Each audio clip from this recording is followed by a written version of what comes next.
नमस्कार। आज एक नया विषय लेकर हम आपके सामने फिर हाजिर हैं। मुझे हालांकि इस बार वीडियो बनाने में थोड़ा लंबा समय लगा, कुछ अपने व्यक्तिगत कारणों से। तो आज का हमारा जो टॉपिक होगा वो संसद के पदाधिकारी होगा। तो संसद के पदाधिकारियों में हम सबसे पहले एक ही पदाधिकारी के बारे में चर्चा करेंगे, क्योंकि पर्याप्त समय इसी में लगेगा। और ये पदाधिकारी, जैसा कि आप जानते हैं, लोकसभा अध्यक्ष अर्थात स्पीकर के बारे में हम बात करेंगे। तो मैं मुख्य बिंदु जो इस पर हम चर्चा करेंगे मैंने नोट डाउन किया है। जैसे कि हम उसके परिचय के बारे में जानेंगे, क्या उसका इतिहास रहा है, निर्वाचन किस तरह से होता है, उसके लोकसभा अध्यक्ष बनने के मानदंड क्या क्या हैं, कह लें तो योग्यता क्या क्या है। इसके अलावा शक्तियाँ, लोकसभा अध्यक्ष की शक्तियाँ किस तरह से हैं, क्या क्या मिली हैं, क्या कार्य करता है वो। और शक्तियों में मैं ये सारी चीज़ें चर्चा आपसे करेंगे कि संयुक्त बैठक, स्थगन, निर्णायक मत, धन विधेयक और सदस्यों की अयोग्यता जो घोषित करने का काम भी लोकसभा अध्यक्ष ही करता है। हालांकि इसे चैलेंज किया जा सकता है।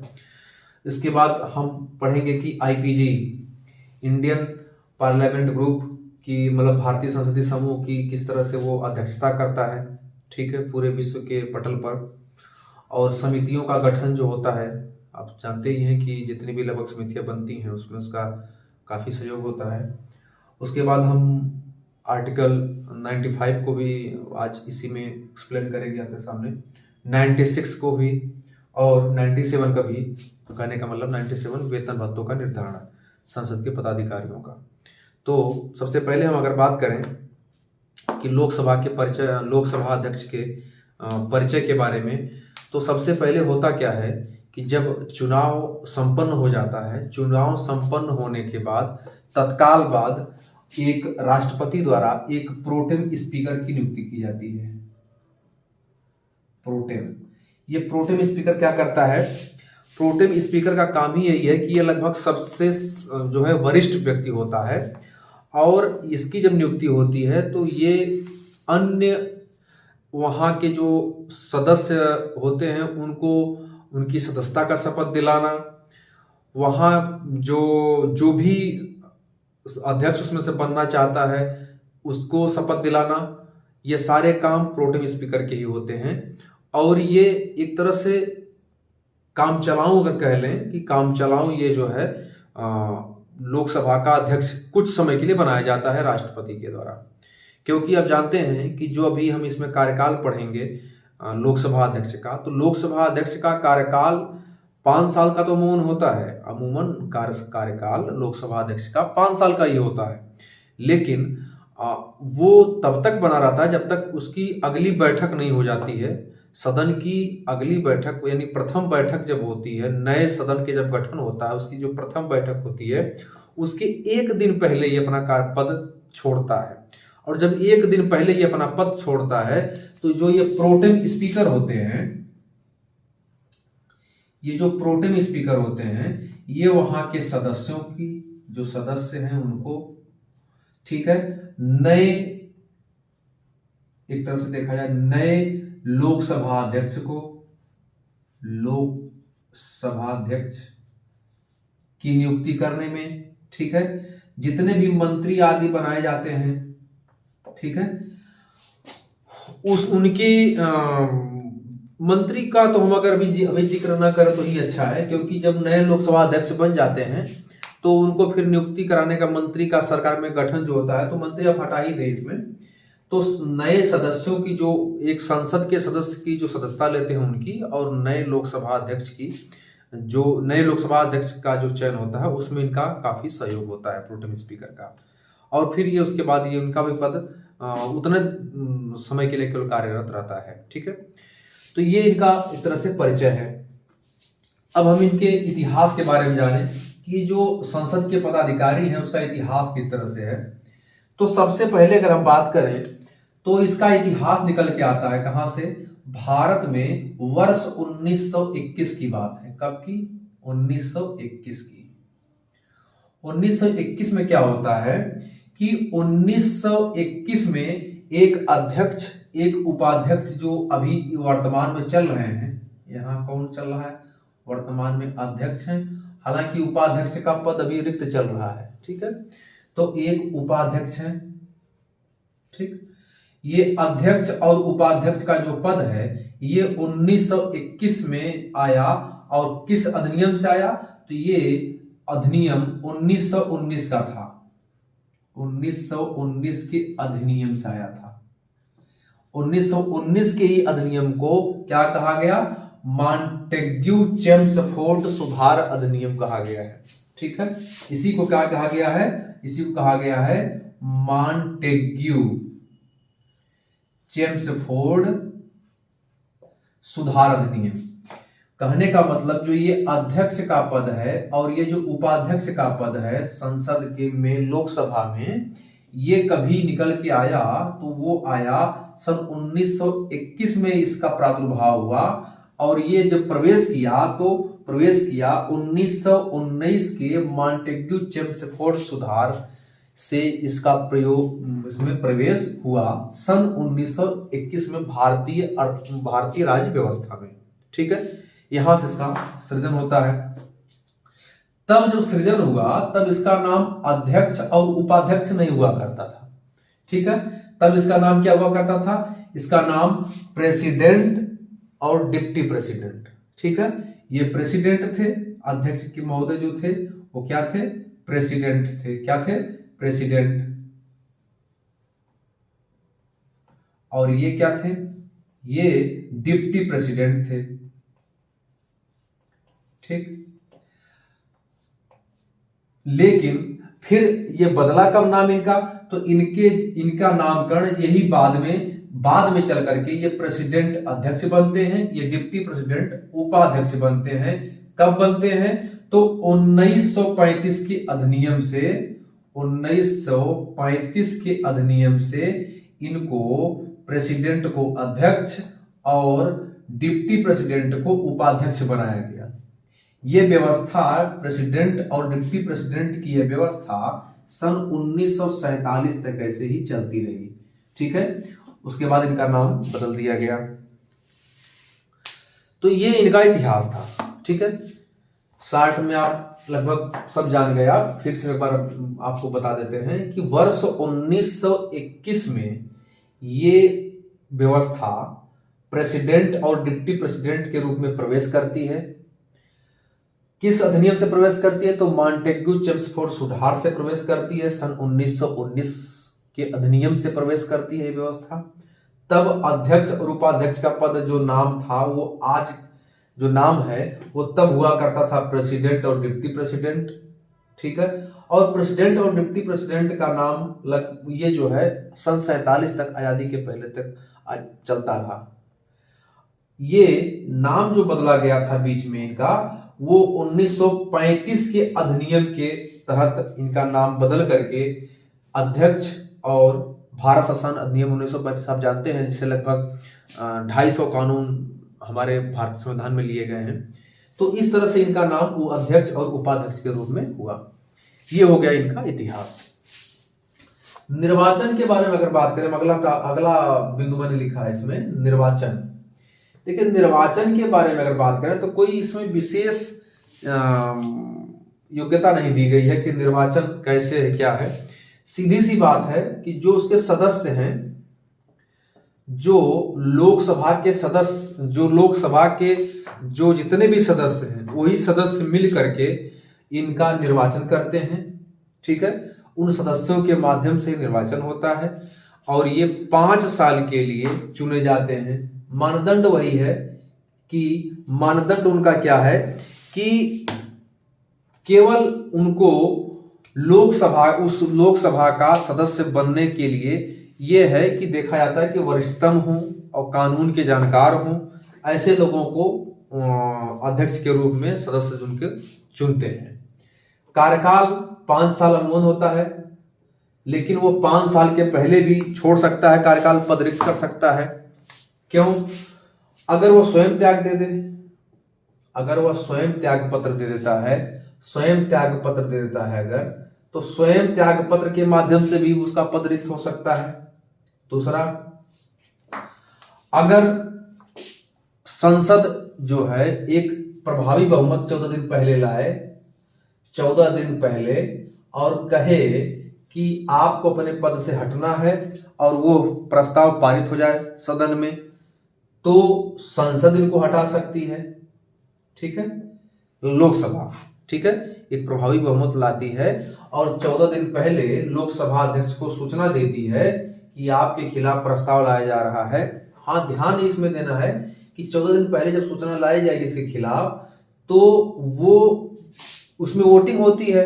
वोटिंग में वो जो है अपना एक मूल पद जो है, एक सांसद का जो पद है उसका, भाई वो सांसद ही तो है एक, वो एक सांसद के पद के रूप में अपना वोटिंग कर सकता है।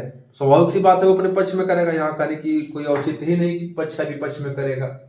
तो वो सांसद के रूप में अपना मत प्रयोग कर सकता है। अगर उसके विपक्ष में आती है तो पक्ष में कर सकता है। ठीक है, और तीसरी चीज क्या है? तीसरी चीज ये है कि अगर उसकी संसद की सदस्यता ही खत्म हो जाए, अगर वो संसद का सदस्य ही नहीं रहेगा तो फिर लोकसभा का अध्यक्ष कैसे बन पाएगा? अगर किन्हीं कारणों पर संसद की सदस्यता ही समाप्त हो जाती है। ठीक, क्या चीज? सदस्यता समाप्त होने पर। ठीक, तो कार्यकाल में हमने देखा कि अमूमन इनका कार्यकाल 5 साल होता है, परंतु 3 कंडीशन ऐसी हैं जिसमें इनका पद पहले भी रिक्त हो सकता है। अमूमन 5 साल होता है, लेकिन ध्यान देने वाली बात यह है कि लोकसभा भले भंग हो जाए, लेकिन जब अगली लोकसभा का गठन होगा तो उसकी जो पहली बैठक होगी, उस पहली बैठक में जब प्रोटेम स्पीकर की नियुक्ति हो जाएगी राष्ट्रपति महोदय के द्वारा, और पहली बैठक की एक दिन जस्ट पहले वो अपना पद रिक्त करते हैं, पद छोड़ते हैं। ठीक है, इसके अलावा इनका पद 5 साल से पहले भी रिक्त हो सकता है। पहली कंडीशन हमने बताया कि स्वयं वो त्याग पत्र दे दें। अगर वो स्वयं त्याग पत्र देना चाहेगा तो कौन रोक पाएगा? पद रिक्त होना स्वाभाविक सी बात है। या फिर संसद एक प्रभावी बहुमत से, प्रभावी बहुमत वही है, बस बहुत अधिक नहीं है, प्रभावी बहुमत से 14 दिन पहले सूचना किसको दे दे? लोकसभा अध्यक्ष को दे दे कि हम आपके खिलाफ एक संकल्प पत्र ला रहे हैं जिसमें आपके जो है अपना पद छोड़ना पड़ सकता है। और वह प्रस्ताव एक सिंपल मेजोरिटी से कह लें, अगर साधारण बहुमत से अगर वो पास हो जाता है तो उनको पद अपना छोड़ना पड़ सकता है। तीसरी बात हमने बताया कि सदस्यता समाप्त होने पर, भाई संसद के ही आप सदस्य हैं, वो इसकी सदस्यता ही खत्म हो गई तो आप अध्यक्ष कैसे बन पाएंगे? तो 3 कंडीशन में इनके पद रिक्त हो सकते हैं, ये समझने का प्रयास किया। अब कार्यकाल हो गया, अब आती है बात इनके शक्तियों पर। शक्तियां तो इसको काफी सारी दी गई हैं अन्य सदस्यों की तुलना में। हाँ, एक चीज जान लीजिए कि ये जो शपथ लेता है, शपथ ये कहीं भी लोकसभा अध्यक्ष का नहीं लेता है। ये शपथ जो है एक सांसद के रूप में ही लेता है शपथ। ठीक है, अब शक्तियों की बात अगर करें तो संयुक्त बैठक हमने आपको बताया है अनुच्छेद 108 में, जब 2 सदनों के बीच में किसी बात को लेकर गतिरोध उत्पन्न हो जाता है तो राष्ट्रपति क्या करता है? एक संयुक्त बैठक बुलाता है। कौन? राष्ट्रपति। अब राष्ट्रपति जो संयुक्त बैठक बुलाता है, इस संयुक्त बैठक आर्टिकल 108 में बात कही गई है, इस संयुक्त बैठक की अध्यक्षता कौन करता है? तो अध्यक्षता लोकसभा का अध्यक्ष ही करता है। वहां पर राज्यसभा के सभापति की शक्ति सीमित है, यहां लोकसभा का अध्यक्ष ही उसकी संयुक्त बैठक की अध्यक्षता करता है, और वही वो सभी सांसदों को, चाहे वो राज्यसभा की क्यों न हो, उस दौरान वही सबको बोलने की अनुमति, सबको बैठने की अनुमति, किसको कितना समय देना है, ये सारी चीजें, ये सब चीजें वो कौन करता है? तो लोकसभा का अध्यक्ष ही करता है, वो संयुक्त अधिवेशन के दौरान करता है। ठीक है, अगला इसमें है स्थगन। स्थगन कब करता है? स्थगन तब करता है जब उसकी गणपूर्ति पूरा नहीं होती, जब वो सदस्यों के 1/10 भाग, ठीक है, 10वां भाग भी अगर नहीं है सदन में आया हुआ है तो वो सदन को स्थगित करने का पावर रखता है। कौन? स्थगन का भी अधिकार किसको है? लोकसभा अध्यक्ष को है। अगर 1/10वां भाग, 20 लिख रहे हैं, 1/10 भाग अगर उपस्थित नहीं होता है, ठीक है, अगर उपस्थित नहीं होता है तो वो क्या करता है? सदन को स्थगित कर देता है। ठीक, वो क्या करता है? सदन को स्थगित कर देता है। किसको पावर दी गई है? तो ये पावर भी लोकसभा के अध्यक्ष को दी गई है। ठीक, इसके अलावा क्या है? निर्णायक मत, जिसे कहते हैं कास्ट वोट। कास्ट वोट देने का अधिकार केवल और केवल किसे दिया गया है? लोकसभा के अध्यक्ष को दिया गया है निर्णायक मत देने का। मान लीजिए संयुक्त अधिवेशन बुलाया गया है 108 के तहत और एकदम मामला 50-50 पे जाकर रुक जाता है, 50% इधर भी है, 50% इधर भी है। अब किसी विधेयक पर जब 50-50 मामला अटकता है तो निर्णायक मत देने का यहां जो है क्या चीज? निर्णायक मत देने का अधिकार एक तरह से लोकसभा अध्यक्ष को दे दिया गया है। वो जिधर मत दे देगा अपना एक, उधर का पलड़ा भारी हो जाएगा और विजय हो जाएगी। ठीक है, तो ये भी पावर जो है लोकसभा के अध्यक्ष को दी गई है निर्णायक मत देने का। जब दो बातों में विरोधाभास उत्पन्न हो जाए और मैटर एकदम बीचों बीच में हो जाए कि इधर भी उतना ही मत, इधर भी उतना ही मत दिया गया, तो दोनों में जब बैलेंस बराबर हो जाए तो जिधर वो वोट देगा अपना एक, उधर का पलड़ा भारी, उधर का पलड़ा क्या हो जाएगा? भारी हो जाएगा और उसकी विजय हो जाएगी। तो निर्णायक मत है ये, मतलब निर्णय यही कर देता है कि कौन जीतेगा कौन हारेगा। ठीक है, और इसके बाद है धन विधेयक। धन विधेयक आप जानते हैं 110 में जो परिभाषित किया गया है, इसकी परिभाषा हमने आपको बताया भी है।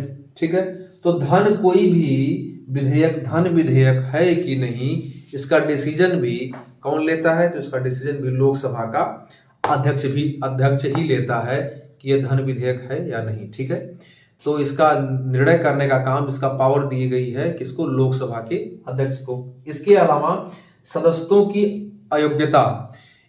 की अयोग्यता घोषित करने का काम भी कौन करता है? तो लोकसभा का अध्यक्ष ही करता है। हालांकि इसे चैलेंज किया जा सकता है। ठीक है, किस आधार पे किए हैं ये किया जा सकता है, लेकिन ये जो है कुल मिलाकर के अयोग्यता साबित घोषित करने का काम सदस्यों की यही करते हैं। इसके अलावा है कि अब ये जो अयोग्यता की बात है उसमें मूल चीज एक है जिसके आधार पर ये करते हैं अयोग्यता, वो दल बदल कानून है जो 10वीं अनुसूची में है। दल बदल कानून के अंतर्गत अगर आप किसी पार्टी को छोड़ते हैं, हालांकि हम दल बदल के बारे में पिछली वीडियो में विस्तृत चर्चा किए हैं, आप देख सकते हैं, कोई पार्टी अगर आप छोड़ते हैं तो अगर वो 2/3 नहीं है सदस्य संख्या अगर है आप एक तरह से, तो आपकी सदस्यता चली जाएगी। या फिर आप निर्दल लड़ते हैं किसी अन्य सदस्य और किसी दल में जाके शामिल हो जाते हैं तो आपकी सदस्यता चली जाएगी। ठीक है, तो कुल मिलाकर के दल बदल के कानून का अगर कोई सदस्य विरोध करता है या उसका पालन नहीं करता दल बदल कानून का, तो उसके सदस्यता को अयोग्य घोषित करने का काम ही कौन करता है? तो लोकसभा का अध्यक्ष ही करता है। ठीक है, हालांकि इससे सन 1992 में जो सुप्रीम कोर्ट का माननीय सुप्रीम कोर्ट का जो निर्णय आया उसमें बताया गया कि इसको कोर्ट में चैलेंज किया जा सकता है। ठीक है, ये जो है यहां तक ये हो गया। अब हम आगे आते हैं कि ये जो है अभी हमने बताया कि इंडियन पार्लियामेंट ग्रुप क्या है कि मतलब एक तरह से जितने भी हमारे देश में देश के बाहर अन्य राष्ट्र में कह लिया जाए या विदेशों में कह लिया जाए, उसमें जो संसद है, वहां की जो संसदें चलती हैं उनके साथ जो कॉम्बिनेशन बनाने का काम करता है, वो यहाँ के जो संसद है उसके साथ कम्बिनेट करने का काम एक तरफ से लोकसभा का अध्यक्ष ही करता है, अर्थात वो आईपीजी की अध्यक्षता भी करता है। यानी भारतीय संसदीय समूह का वो क्या होता है? एक तरह से अध्यक्ष होता है वो अपने संसद को विश्व के पटल पर सारे संसदों से जो कम्युनिकेट करना है, जोड़ना है, वो काम कौन करता है? तो लोकसभा का अध्यक्ष ही करता है। समितियों का गठन में बताया जाए, जितनी भी समितियां बनती हैं लगभग सारे समितियों में इसका बहुत बड़ा योगदान होता है और इसी के योगदान से सारी समितियां बनाई जाती हैं, सहमति ली जाती है। तो इस तरह से इनके समितियों में भी काफी योगदान हो गया। अनुच्छेद 95 में क्या कहा गया है? अनुच्छेद 95 में देखिए कहा गया है कि अगर लोकसभा अध्यक्ष है तो अध्यक्षता लोकसभा का अध्यक्ष करेगा। लोकसभा अध्यक्ष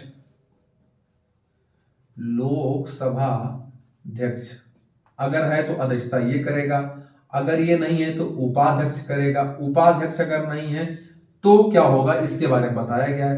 तो एक पैनल बनेगी और पैनल में जितने भी सांसद इसमें सम्मिलित किए जाएंगे, ठीक है, जितने भी सांसद इसमें सम्मिलित किए जाएंगे उन सांसदों को बारी बारी काम ये अध्यक्षता का सौंपा जाएगा। ये बात आर्टिकल 95 में बताई गई है कि एक पैनल बनाया जाएगा, अगर लोकसभा अध्यक्ष नहीं है तो उपाध्यक्ष काम करेंगे, उपाध्यक्ष अगर नहीं है तब एक पैनल बनेगा, उस पैनल में जितने वरिष्ठ सांसद होंगे उनकी शामिल किया जाएगा और वही लोग बारी बारी से इस अध्यक्ष की अध्यक्षता का काम करते रहेंगे, सदन की अध्यक्षता का काम करते रहेंगे जब तक नए अध्यक्ष की नियुक्ति नहीं हो जाती है। ठीक है, इसके बाद है क्या कि अनुच्छेद 96 में क्या है कि अनुच्छेद 96 में है, मान लीजिए जो भी मैंने बताया यहाँ पर कार्यकाल के बारे में 3 तरह से हटाने का कार्यकाल बताया मैंने कि मान लीजिए इनके खिलाफ कोई संकल्प पारित होता है, इनको हटाने के लिए किसको, लोकसभा अध्यक्ष को हटाने के लिए कोई संकल्प पारित होता है और उस संकल्प जब पारित होता है तो उस सदन, हालांकि 14 दिन पहले इनको सूचना पहुंच गई है तो भी उसमें जो है वो शामिल हो सकते हैं, उस सम्मिलित होकर के अपना वोट वो दे सकते हैं, क्योंकि वो उनका मूल वोट क्या है, सांसद का वोट है, अपना एक वोट वो उस दौरान दे सकते हैं। वो स्वाभाविक सी बात है अपने पक्ष में देंगे और उस सदन की कार्रवाई के उस समय जो कार्रवाई होगी उस समय वो कार्रवाई कौन करता है, तो उपाध्यक्ष करता है। मतलब वो अपने अध्यक्ष पद से हटे रहेंगे लेकिन अपना मूल वोट जो है वो वोटिंग करेंगे। ऐसा नहीं कि वोट से उनको वंचित रखा जाएगा, क्योंकि भाई एज ए सांसद वो अपना वोटिंग तो करेगा ही, तो वो अपने वोट से हटे रहेंगे। अरे अपने अध्यक्ष पद से क्यों हटे रहेंगे, अपना वोटिंग वाला उनका जो दायित्व है उसका निर्वहन वो करेंगे। स्वाभाविक सी बात है अपने पक्ष में वोटिंग करेंगे। कुल मिलाकर कहने का है कि उनको वोट देने का अधिकार है अपने पक्ष में। ठीक है, तो इसके अलावा है वेतन और भत्तों का निर्धारण। देखिए लोकसभा के अध्यक्ष हो गए, जितने भी पदाधिकारी हैं, एक ही बार में समझ लीजिए, इसमें पदाधिकारी जितने भी हैं मूल रूप से देखा जाए तो लोकसभा में देखा जाए अगर तो यहां अध्यक्ष हो गए और उपाध्यक्ष हो गए, ठीक, और राज्यसभा में देखा जाए तो सभापति हो गए और उपसभापति हो गए। इन सब के वेतन और भत्तों का निर्धारण करता कौन है, तो संसद करती है। कौन करता है, संसद करती है। और ये बात 97 में कही गई है कि संसद के जितने भी पदाधिकारी हैं इनके वेतन और भत्तों का निर्धारण संसद के द्वारा ही किया जाता है। तो इस तरह से हम आज लोकसभा के अध्यक्ष के बारे में पढ़ें। उपाध्यक्ष में कुछ आपको ज्यादा नहीं जानना है। उपाध्यक्ष अगर देखा जाए तो लोकसभा का उपाध्यक्ष अक्सर एक विपक्षी दल का ही नेता होता था, इस समय तो खैर ही नहीं, पद रिक्त है। ठीक है, तो विपक्षी दल का होता था और सारे पावर जब वो अध्यक्ष नहीं रहते थे तो अध्यक्ष की सारे शक्तियां उसको भी मिली हुई थी, स्वाभाविक सी बात है। तो इस तरह से आज हमने लोकसभा के अध्यक्ष के बारे में जानने का प्रयास किया। अब अगली वीडियो में हम कोशिश करेंगे कि आपको राज्यसभा के सभापति के बारे में और उनके द्वारा जो राज्य में महासचिव हैं, राज्य महासचिव जो कि मुख्य काम वही सब देखते हैं, उनके बारे में जानने का प्रयास करेंगे। तो तब तक के लिए बहुत बहुत धन्यवाद। जय हिंद।